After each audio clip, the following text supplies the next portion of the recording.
All right, अब focus करते हैं पीडीलाइट इंडस्ट्रीज पे। कंपनी के नतीजे आए और कंपनी के नतीजे अगर देखें तो एस्टिमेट से कम आए हैं।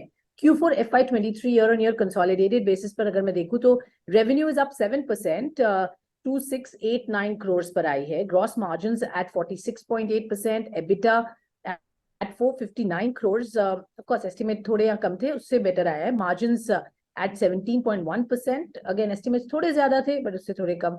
PAT at 286 crores, estimate was higher. Well, let's understand these numbers better. इस वक्त मेरे साथ के top management mister Bharatpuri, MD at Pidilite Industries। Sir बहुत बहुत स्वागत है, ऑलवेज अ प्लेजर। पहले तो सर नंबर्स हमें थोड़े से एक्सप्लेन करिए, जो एस्टिमेट्स थे वो कहीं ना कहीं मीट नहीं हुए हैं, क्या कारण है? धन्यवाद। Firstly always a pleasure Swati, good to see you. जहां तक हमारे नंबर्स का सवाल है, देखिए at an overall level हमारा consumer business has grown by about 10%, volumes are up by about 7%। तो हमारे लिए जो बिजनेस है वो सीक्वेंशियल देखना सही नहीं, क्योंकि Q3 और Q1 हमारे बड़े क्वार्टर्स रहते हैं, Q2 और Q4 छोटे क्वार्टर रहते हैं। तो अगर आप एक स्टेप वापस ले और पूरे साल का देयरफॉर रिजल्ट देखें तो ओवरऑल हमारी कंज्यूमर एंड बाजार बिजनेस की ग्रोथ 20% से ज्यादा है। जो वॉल्यूम ग्रोथ है वो healthy double digit volume growth है।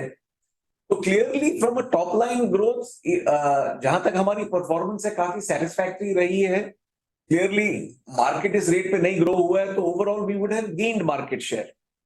जहां तक मार्जिन का सवाल है, हमने शुरू से कहा है कि देखिए ये एक अनप्रेसिडेंटेड साल था रॉ मटेरियल के लिए। उस पहले 2 क्वार्टर में इसका मैसिव असर था, थर्ड क्वार्टर में थोड़ा कम होना शुरू हुआ। अब आपने देखा कि फोर्थ क्वार्टर में इंप्रूव होना शुरू हुआ है।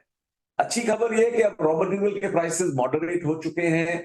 जो प्राइस अब है थोड़े नॉर्मल सी पे वापस आए हैं। जो हमारा मार्च का एग्जिट मार्जिन है वो बेशक हमारे अनुमान से और हमारी जो ऑब्जेक्टिव है उसके आसपास है, 20% के आसपास है। तो अगर हम आगे देखें तो ओवरऑल जहां तक टॉप लाइन का सवाल है, वी विल से कि भाई ये डिमांड अगर बरकरार रहे तो बहुत सही रहेगा। मार्जिन डेफिनेटली इंप्रूव होगा, क्योंकि जो जितना एक्सपेंसिव रॉ मटेरियल था वो सब कंज्यूम हो चुका है। आगे रॉ मटेरियल का प्राइस अब सही है। तो इसलिए हम कह रहे हैं कि भाई जो फ्यूचर है हम उसको कॉशियस ऑप्टिमिज्म से देख रहे हैं। सिंपली क्योंकि टॉप लाइन अगर आप पूरा साल देखें तो काफी स्ट्रॉन्ग और रोबस्ट है। मार्जिन अब वापस आना शुरू हो गया है। Q4 में एक ये भी हमें एडवांटेज दिखा है कि पहली बार रूरल और सेमी अर्बन ग्रोथ वापस आना शुरू हुआ है। ये पहला क्वार्टर है साल का जहां रूरल और semi urban growth urban growth से बेटर रही है। तो ओवरऑल इसीलिए हम कह रहे हैं कि आगे अगर हम देखें तो we are cautiously optimistic. Okay, cautious optimism के साथ आप आगे बढ़ेंगे जैसा आप बता रहे हैं। और खास बात कही है, इनफैक्ट मेरा ये अगला सवाल था भी सर कि रूरल अर्बन डिमांड रिकवरी कैसी है। तो आपने क्लियरली कहा रूरल एंड सेमी रूरल में अच्छी ग्रोथ की है, which is good science actually of pickup and recovery, और उसी वजह से आप पॉजिटिव और ऑप्टिमिज्म पे बात कर रहे हैं। ये तो डोमेस्टिक सिचुएशन हुई। सर इंटरनेशनल बिजनेस किस तरह से दिख रहा है for FY24? Because international markets में वॉलेटिलिटी है, तो उसके पॉइंट ऑफ व्यू से क्या FY24 बेहतर होगा या सिमिलर होगा फॉर द कंपनी? देखिए अगर हम देखें तो जो इंटरनेशनल मार्केट्स है क्लियरली यहाँ वोलेटिलिटी और अनसर्टेनिटी काफी है। जहां जहां हमारा एक्सपोर्ट है, स्पेशली जो डेवलप्ड मार्केट्स हैं, US यूरोप, वहां डिमांड कंडीशंस काफी सॉफ्ट है। उसका असर हमारा हमको अपनी सेल्स पे दिख रहा है। अगर आप हमारा B2B बिजनेस देखें तो B2B बिजनेस की जो ग्रोथ है वो कम रही है, साल में सिर्फ 13% ग्रोथ रही है। इसका खास वजह यही है कि जो एक्सपोर्ट मार्केट्स है US यूरोप, जो हमारे कस्टमर्स हैं जो एक्सपोर्ट के जो लेदर एक्सपोर्ट करते हैं या टेक्सटाइल्स एक्सपोर्ट करते हैं, उनकी डिमांड कम है। जहां तक हमारे ऑपरेशंस का सवाल है, ओवरऑल हमारा इंटरनेशनल बिजनेस बहुत सही रहा है। We have grown our international business जो हमारी सब्सिडरीज हैं बाय क्लोज टू 20%। तो वेदर इट इज श्रीलंका जहां नॉर्मल सी आहिस्ता आहिस्ता वापस आ रही है, बांग्लादेश, ब्राजील, मिडल ईस्ट, तो overall we are seeing good growth. हमने शुरू से कहा है कि हम एक इमर्जिंग मार्केट्स मल्टीनेशनल बनना चाहते हैं, बन रहे हैं। और इमर्जिंग मार्केट्स में ओवरऑल हमारी जो परफॉर्मेंस और ग्रोथ है वो अच्छी रही। ऑलराइट, तो इंटरनेशनल एंड इमर्जिंग मार्केट्स आपके लिए अच्छे परफॉर्म कर रहे हैं और कंटिन्यू करते हुए दिख भी रहे हैं। सर न्यू लॉन्चेस को लेकर क्या प्लान्स है फॉर दिस ईयर? किस तरीके का मार्केटिंग स्पेंड आपने लाइन अप किए उसके लिए? देखिए, पिडिलाइट की एक खासियत ये है कि हम अपने इनोवेशन के लिए जाने जाते हैं।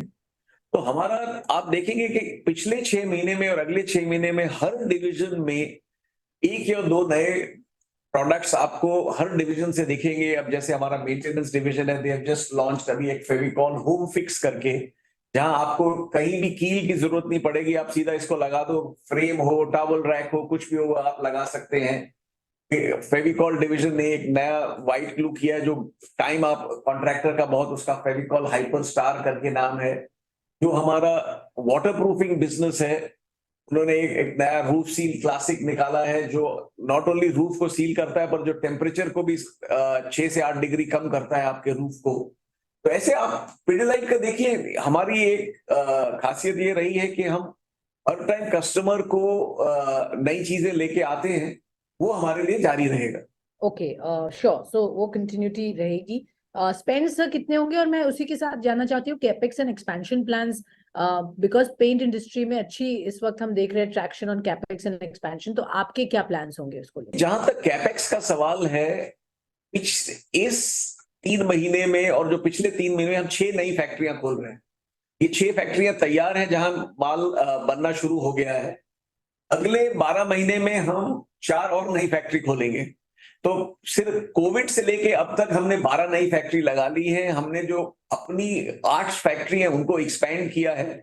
ये पिडिलाइट एक लंबे रेस की कंपनी है, तो वो हर टाइम हम आगे की प्लानिंग करते हैं। अगले 3 साल की ग्रोथ के लिए हम पूरी तरह तैयार हैं। और जहां तक हमारा कैपेक्स है, जैसे मैंने कहा कि भाई पिछले 2 साल में देयरफॉर हमारी 12 नई फैक्ट्रियां तैयार हैं और अब चालू होने में, इस क्वार्टर में काफी चालू हो रही। क्विकली सर, क्लियरली आपके बिजनेस में आपने इनोवेशन की बात की, बट एक्विजिशंस भी या कुछ अपॉर्चुनिटीज एमएनए के पॉइंट ऑफ व्यू से, inorganic growth point of view से हमेशा दिखते हैं, तो वहां पर कुछ फोकस होगा सर? ऑफ कोर्स आप ऑर्गेनिकली ग्रो कर रहे हैं, जैसे आपने कहा इतनी फैक्ट्रीज खोल रहे हैं, बट कोई स्पेसिफिक एरिया, स्ट्रीम, वर्टिकल जहां आपको लगता है आप एंटर कर सकते हैं थ्रू इनऑर्गेनिक वे? देखिए, we are an overall end home improvement company. हमें जहां इनऑर्गेनिक अपॉर्चुनिटीज दिखेंगी, जो हमको सही वैल्यू पे दिखेंगे, we are a cash rich company, तो इसलिए we are always looking for good acquisitions. अब जो हमारा पुराना एक्विजिशन एरलडाइट का था, that has been a very successful acquisition. पर एक्विजिशन का ये है कि भाई जब होगा तभी हम आपको उसके बारे में बता सकते हैं, उससे पहले कुछ नहीं कह सकते। Well, of course at the right time at the right price, जो हमेशा कहा जाता है। बहुत बहुत धन्यवाद sir, always a pleasure to speak to you. धन्यवाद सर। Thank you Swati, thank you so much.